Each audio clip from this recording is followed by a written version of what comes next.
to this edition of the Kombat AllStar Show, brought to you by Quantum VFX, making the impossible possible. I am the Kombat AllStar.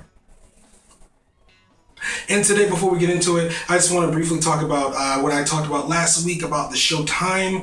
Originally, I wanted to do it every Saturday at 2 p.m., but rendering takes a long time, a lot longer than I thought it would take. It took about 8 hours. So I'm going to be uploading the show every Saturday night or Sunday morning, depending on what my content is and how much I want to add to the show. So we'll say every weekend, shooting for Saturday night for you guys, but every weekend for sure.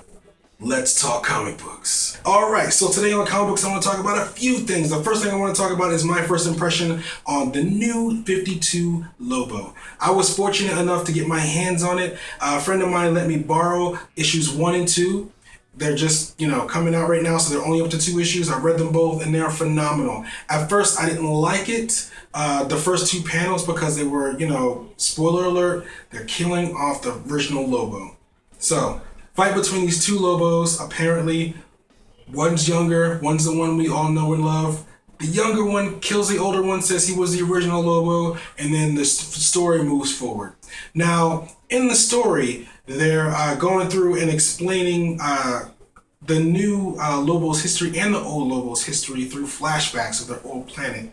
So I'm curious to see how this unfolds and how it, what direction they take it. So I really can't wait to see that. It's going to be awesome. I can't wait for you guys to actually see it. If you're not into Lobo, you should be into Lobo. But if you're not, if you like really dark comics, definitely pick this one up, get into it. It's a really good read. If you were ever into Lobo at all, take the chance. I guarantee you're going to like this one. It looks really good, so go ahead, pick it up, read it. Tell me what you think. I read it on ComiXology because that's how I read it. I collect digitally now. So in ComiXology, they have a 3-page preview. You can go check it out, see what you think about it. Tell me your thoughts down in the description. I'm interested to know what everyone else thinks about the new Lobo. It looks pretty cool. DC's doing a great job with their new 52 lineup, and I'm excited for one. So hats off to you, DC. Let's talk wrestling. All right, in the wrestling world, there's a lot of things going on right now. The biggest thing, of course, around November is Survivor Series. So I want to talk about that today. Survivor Series is, of course, it's the 5-on-5 team going up against each other, usually for some high stakes. Every year they have something. One year it was, Team Teddy versus Team John Laurinaitis for, the general manager position. One year it was for someone's job. So it's always some high stakes. This year we have Team Authority versus Team John Cena. And if the Authority loses, which is Triple H and Stephanie McMahon, they're no longer in power. Vince came out, said that on Raw. Pretty good. Awesome way to start the show and pump it up for Survivor Series. All through the show, they were building for Survivor Series, collecting their teammates, rivalries, of course. Mark Henry, a Big Show. So, of course, Big Show's on Team Cena. Mark Henry's on Team Authority. They got Rusev. It's looking like it's going to be an awesome Survivor Series. I'm really excited because they've been treading water for a long time, and wrestling has really not been so good for the fans. And it looks like they're really giving an effort for the Survivor Series. And I gotta believe it has something to do with the WWE Network because they offer it for free this month. So if you don't have the WWE Network, you can sign up for free, no contract, no cost to you, see Survivor Series for free, and be hooked and want to buy this network, subscribe to the network for $9.99 a month. So hats off to him for doing that direction. What's messed up, though, is that the United Kingdom will not be getting the WWE Network. Now, earlier, I think last week, it was supposed to come out for the United Kingdom, and they decided not to come out with the WWE Network 20 minutes before launch. People in the UK, very upset. Wrestling community, very vocal. They got crapped on a lot for it. They won't give any explanations as to why they did it, but they just say, hey, no WWE Network for the United Kingdom. We'll let you know when you're going to get it. And that's basically the gist of what they put on the WWE website and what they tweeted on the official WWE Twitter account. So, yeah, it sucks. If you're in the UK, it's really unfortunate, really messed up. Something they definitely should not have done. Let's talk video games. So in the video game industry, we have there's a season, the holiday season, where all the games seem to come out. Like all year, you get nothing, and then all of a sudden you get everything. People going broke. So this year, a lot of games are coming out. Of course, it's going to be epic this year. You got your yearly games like Madden and Call of Duty, which looks really good. Still don't like Call of Duty. Looks good though. Halo came out, which was amazing. I love it. They did 343 Industries did a great job putting all 4 games into one game for $60, into one package, I should say, for $60. You get all the maps ever. From Halo 1 through 4, you get to play the old school stuff and how they looked old school, and then the redone stuff, how it looked redone with Halo, and then Halo 2. So it's really, really, really good stuff. I really love what you guys did. You had a rocky start with the launch. The servers weren't up. People couldn't invite with matchmaking. There was a lot of issues with that, but they fixed it and they ironed it out, and I appreciate it, and it's awesome. Also, Sunset Overdrive, not a big fan. Looks really cool. Might pick it up. Really good game by Insomniac. Was supposed to be a PlayStation exclusive, but for some reason they kind of dropped the ball on that, and Xbox ended up picking up, much like EA Access. You get all those old EA games for only $30 a year. So PlayStation's been dropping the ball on that for some reason. I'm not sure what direction they're going, but hopefully they get it together, because people aren't going to deal with that much longer. Gaming community is very vocal, much like the comic and video game community.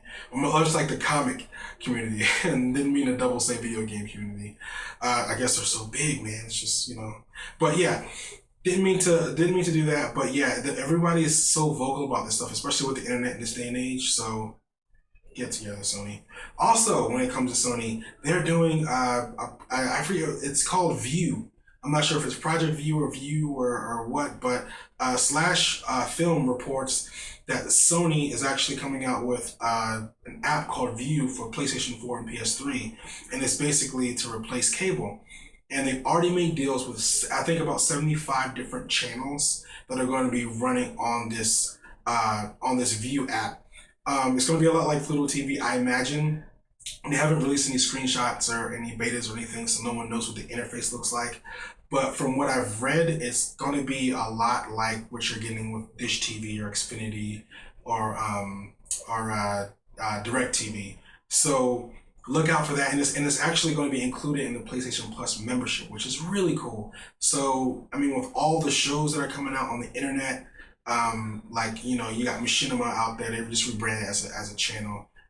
You got the Angry Joe Show. You got all these YouTube channels that are coming out, and me, yours truly, Kombat AllStar. That's come out, and it seems like they're replacing the traditional channels that you see on TV. So it's no surprise that a big company like Sony, would do something like this, especially to add value to their PlayStation Plus, because, like I said before, with all the indie games, has been treading water. So this is a good thing. I hope Microsoft follows suit. It'd be awesome if Nintendo follows suit. I don't think Nintendo would, but you never know. They seem to be into their own thing, but like I said, you never know. Never know with those guys. So I'm really interested to see how this plays out. I mean, if it works out as well as they anticipated working out, I can see the PlayStation 4's sales going through the roof. Hopefully Microsoft follows suit so I can actually enjoy it. If Microsoft doesn't and they do, of course I'll go back and get my PS4 again, and I'll be enjoying it as well. So very interesting. I left a link to the actual article in the comments below, so you actually can go out and read for yourself and find out. Really, really, really good stuff. I can't wait to see what they come up with. They said they're going to launch, I think, next year or 2016, so we'll see. Let's talk visual effects. So in the visual effects industry, there's a lot of things going on right now. One in particular I'm really excited about is Berlin Film Festival is putting on the 100th anniversary of Technicolor. They're actually going to be celebrating it at the film festival, and they're going to be showing 30 films that were in Technicolor. And a lot of them are going to be, not a lot of them, but a few of them are going to be restored.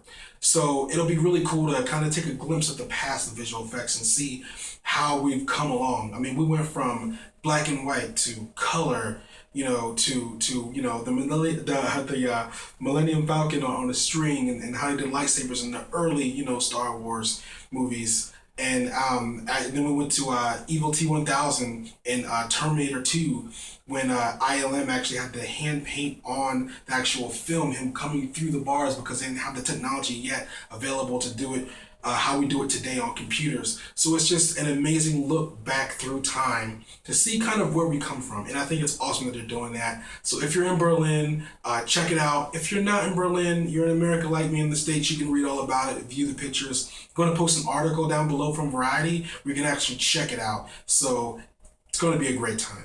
I want to thank everybody for watching today. Really appreciate all the fan support I've been getting, all the suggestions, all the people that reached out to Quantum VFX at Twitter and did the hashtag AskCast. Really cool. I really appreciate all your show suggestions. And I'm like I said, I'm going to be building this thing, and it's going to get better every episode. And I'm going to put more into it every episode. And I can't wait to show you guys all the cool stuff that actually is going to be happening later. I mean, with the interviews and just the things that I'm going to be doing with the show. It's going to be really, really cool stuff. So stay tuned. A lot of good motion design stuff, a lot of good visual effects stuff that actually is going to be on the show. So can't wait to do that for you guys.